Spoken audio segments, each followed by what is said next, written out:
What's up, guys? So, I didn't know what to do with my castle and I was kind of confused, so I decided to try to build uh, the best Halloween-based castle I could build. It's gonna be probably pretty bad. It's not gonna be one of those castles where it's like copy-paste and it's gonna be a winning build. Like, probably not. I tried to use. I have hardly any Devlins. I think I have a couple just to fill out a few groups that I needed a 3-point unit in. But I tried to use some Vamps, I tried to use some Webmasters, I tried to use some Skeleton Archers and Skeleton Warriors and stuff like that. Just things that you would be seeing around the Halloween season rather. So that is kind of what I went for. It's already pre-built. I don't have any replays. I literally just built it, and then I did a validation run, and I changed one thing that I didn't think was working quite well enough, and I'm probably going to do another validation run after I finish this video. So I'm just going to go over the defense.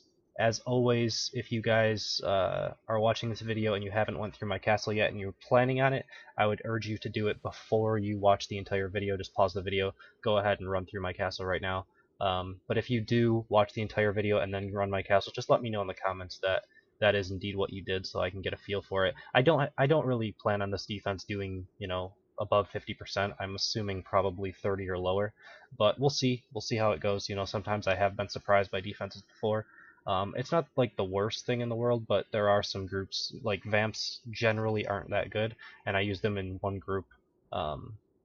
I think out of 4, I think I used just the 4 totems. So let's just start it off. So I have a pretty standard setup here. These maybe are a little excessive, but someone else did this. I don't remember who it was. It was in Viewer Castles. They used a caustic carpet. I think it could have been Ocelix, but I don't want to misquote if it was somebody different.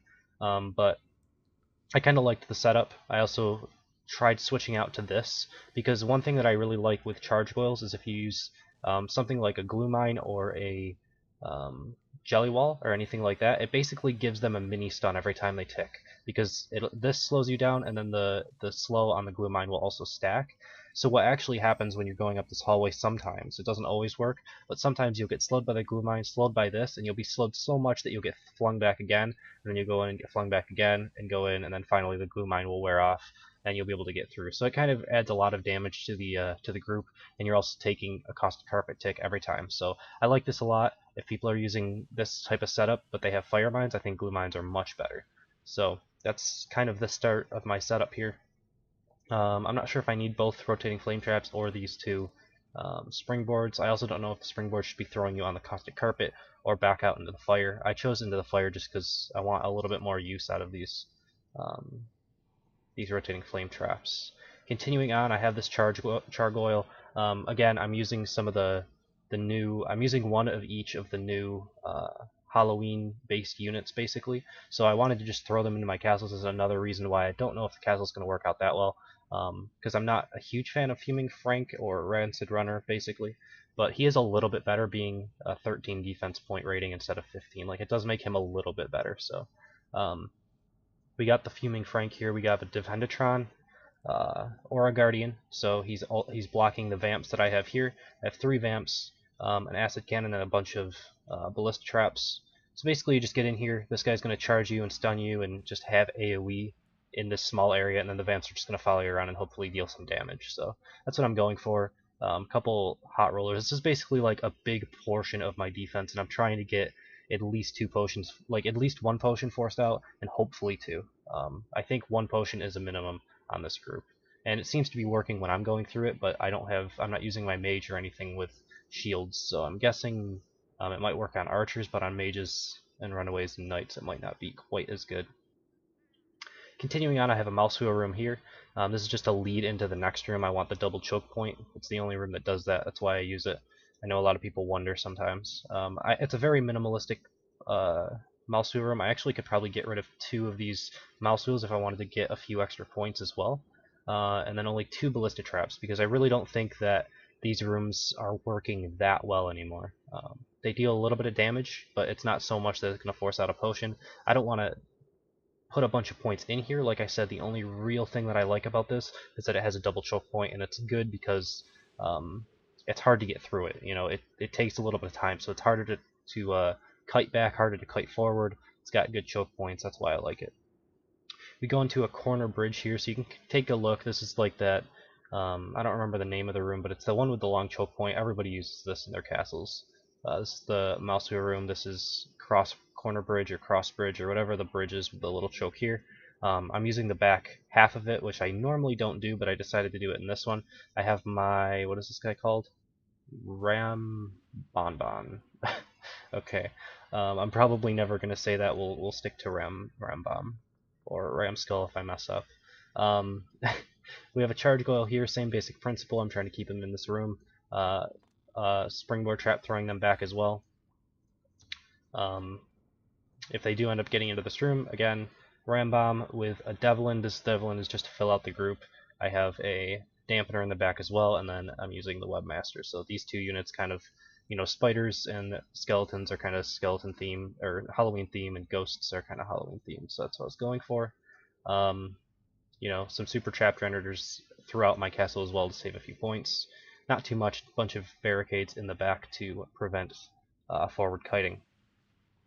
Also, a lot of acid cannons, a lot of ballistas and acid cannons in these groups. Have to keep that in mind because it's a lot of the damage that you'll see there.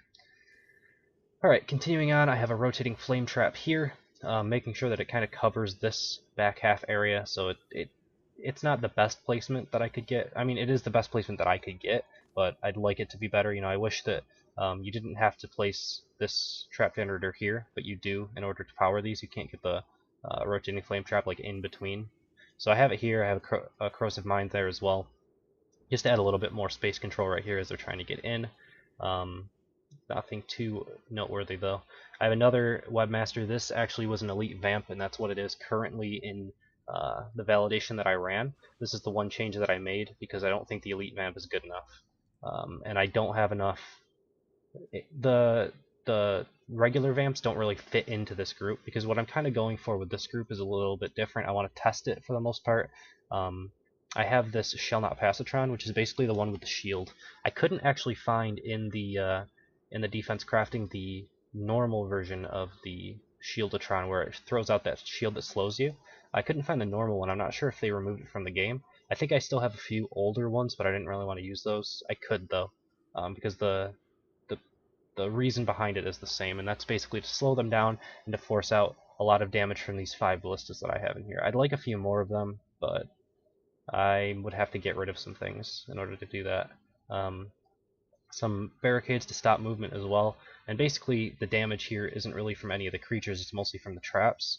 Although the Webmaster can do a little bit, the Webmaster's going to stun you, this guy's going to slow you down, he's going to silence you. It's a lot of just like crowd control, and then hoping that the traps do some damage. It's more of a test room, but at the same time, it's got the spider, it's a little Halloween themed, That's kind of what I'm going for, but I also wanted to test something in this room as well. So this is the T-junction room out from the corner bridge, the T-junction. I don't know the actual name, but that's what I call it because it looks like a T in the blueprint screen, and as you can see it here, So, continuing on, I have 2 caustic carpets with a springboard trap that's throwing you back onto them. I've seen this in other castles before, and it seems like it works pretty decently as a nice anti-kiting and just hard to get through without taking damage, basically. So I kind of like that. This room is kind of my skeleton room, but it also has some spiders in it, and then a Devlin just to fill things out because I didn't have 4 points, I only had 3. This guy is a trap smelly archer, so he's also boosted, so he throws out 3 traps. This guy here is a sniper smelly archer, and then the area of effect, or a guardian. So hopefully I'm expecting people to kind of come in, maybe get stunned up by the trap or the spider, depending on what route they take. If they go straight for the group, they'll get stunned by the archer. If they go around, they'll get stunned by the Webmaster. And then this guy is going to fire off 3 shots, hopefully hit 1 or 2 of them. And the Devlin will take a shot as well, deal some damage, hopefully force out a potion. Couple more ballista traps just in here in general. And then we continue on. There is a mouse wheel room. This one's even more minimalistic than the other one. I have 2 less mouse wheels in this one. Again, same reason. I just wanted a choke point at the end of this room, basically. I could have used a different room, I guess, but this one works. I wanted to put in a few traps that would work to like slow down the kiting of this room, the forward kiting. So it does the job, I think. Just these barricades don't really do anything. I just threw them in because I had the space. And then we get into my boss room. It's again another one of these rooms with the long choke point here. I ran out of caustic carpets, or I would be using one here. So I have just a regular spike trap, 2 ballistic cannons, just to have a little bit of, presence here, I guess. 2 of these springboard traps are throwing you back, and if you'll notice, if you look at the aggro, it's like right at the edge. So basically, this guy's not going to aggro unless you're past these traps. So you'll be thrown back, take some spike trap damage. If you do make it past, then you'll get thrown in with the guy. Again, I have to use the spider boss because I feel like it's more Halloween themed than the Flameo. So that's what I decided to do. This one doesn't have the charge goyle, so I think that fire mines are probably better than slow mines, but I might change out like one of them with a slow mine so that you maybe can get that debuff and it'll help out the IMAX to hit his shots. Again, same basic boss room that I've used in other castles, the IMAX plus the Duke of Stabbington. So I think that boss room works out pretty well. And that's pretty much the entire castle. Like I said, I don't have replays, so maybe sometime next week when some of them come in, I'll do a replay day. I'm not really too hopeful for this castle, but it's not bad. It's okay. Maybe it'll even be better than the previous design that I had, since it was doing pretty poorly. So yeah, I think that's pretty much it. I might do some updates to this castle as more of the Halloween themed mobs come out, the Halloween themed monsters that they're going to be doing 2 a week. I might replace some of these units with those Halloween themed and just keep the Halloween theme going until Halloween, and then rebuild again. Probably doing something, I don't know, with Devlins or whatever, I don't know. But yeah, that's pretty much it. So thank you guys for watching. Hope you enjoyed it, and I will see you next time.